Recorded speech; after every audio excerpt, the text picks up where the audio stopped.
जय हिंद। आज हम लोग जानेंगे बिहार बोर्ड एग्जाम मैट्रिक में जो क्वेश्चन पूछा जाता है उन्हीं के बारे में जानेंगे। ये मैथ से क्वेश्चन है, ये हमेशा पूछा जाता है। चाहे आप 2011 से सारा क्वेश्चन उठा लो तो आपको इस प्रकार का सवाल ढेरी मिलेंगे। तो हम इस तरह का क्वेश्चन का जो होता है ना कॉन्सेप्ट क्लियर कर देंगे आज शॉर्ट ट्रिक में, यानी बिल्कुल शॉर्ट ट्रिक। आप लोग कॉपी कलम लेकर के बैठिएगा, छुच्छो नहीं बैठना है, कॉपी कलम लेकर के बैठिए। तो देखिए दोस्तों, अब करना क्या है, जब भी इस तरह का सवाल एग्जाम में दिया जाए तो आप चुटकियों में हल कर लोगे। तो अब ध्यान दीजिएगा, ये सवाल हम पढ़ते हैं, आप लोग सुनिएगा और आंख फाड़ करके देखिएगा वीडियो को। तो दो समरूप त्रिभुजों की संगत भुजा है, 7:11 के अनुपात में है। त्रिभुजों के क्षेत्रफलों का अनुपात कितना होगा? जब भुजाएं दे रखा है ना तो हमको निकालना है क्षेत्रफल। तो हम क्या करेंगे, क्षेत्रफल निकालने के लिए इसका शॉर्ट ट्रिक है, भुजाएं से 7:11 को हम लिख लिए ना। अब यहाँ तो भुजा है भाई साहब, लेकिन हमको निकालना है क्षेत्रफल। तो हम क्या करेंगे, इसी को स्क्वायर कर देंगे। स्क्वायर कर दिए, 7 सत्ते कितना हो जाएगा 49। ये डबल बिंदु रेशियो है, तो ये डबल बिंदु रेशियो चढ़ा दिए। 11 को 2 बार गुना करेंगे, 11 गुना 11 121 आता है। तो आप समझ गए होंगे ये 49/21 आपका ऑप्शन सी में है। तो आप इसी तरह से हल कर सकते हैं इस सवालों को। याद रखिएगा, जब भुजा देगा तभी करना है, समझे। भुजा देगा तो क्षेत्रफल बनाना है, तो हमको स्क्वायर करना होगा। यदि क्षेत्रफल दे रखा होता तो फिर हमको क्या करना पड़ता, भुजा निकालने के लिए रूट के अंदर घुसाना पड़ता। ध्यान दीजिएगा, दूसरा नंबर, यदि दो समरूप त्रिभुजों के क्षेत्रफलों का अनुपात 49, या देखिए अब यहाँ पे कंडीशन फंस गया, नहीं क्षेत्रफल कह रहा है, क्षेत्रफलों का अनुपात 49:81 है, तो उनकी संगत भुजाओं का अनुपात है।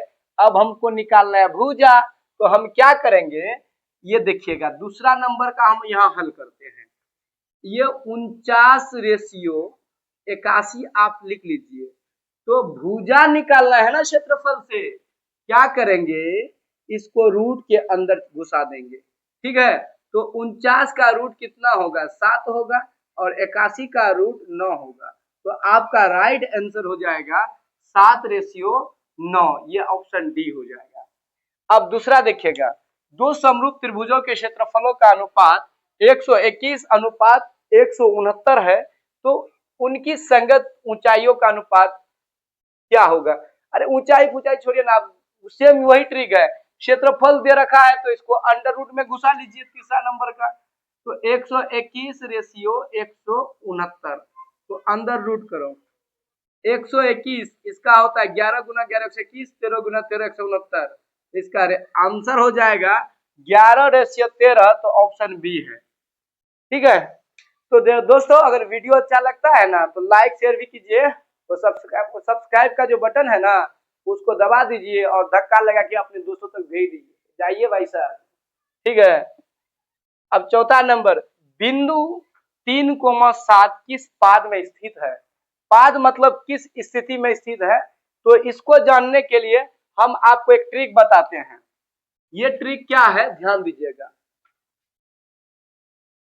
हम चतुर्थांश बना लिए, ठीक है, और गिनती हम इधर से शुरू करेंगे, पहला, दूसरा, तीसरा और चौथा।